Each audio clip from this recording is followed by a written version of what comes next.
সেদিন ছিল রোববার আর বাইরে হচ্ছিল মুষলধারায় বৃষ্টি।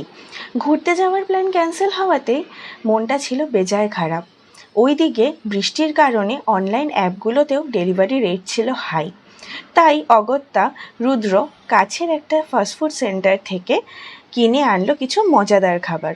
ব্যাস, মন ভালো হয়ে গেল।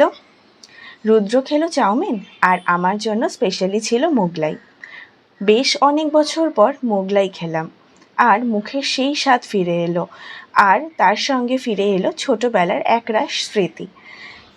ছোটোবেলায় যখন অনলাইন ফুড অ্যাপগুলির তেমন প্রচলন হয়নি, তখন এই তিরুপতি ফাস্টফুড সেন্টারই ছিল একমাত্র ভরসা। মাঝে বড় হয়ে ওঠার দৌড়ে পিছনে কখন যে এই স্মৃতিগুলো ফেলে এসেছি তা মনে করাই দেয়। এই দোকানে মোগলাইয়ের সাথে যে তরকারিটা ওরা সার্ভ করে তাতে থাকে ছোলা, সয়াবিন ইত্যাদি, যার স্বাদ অনবদ্য। কি গল্পটা কেমন ছিল?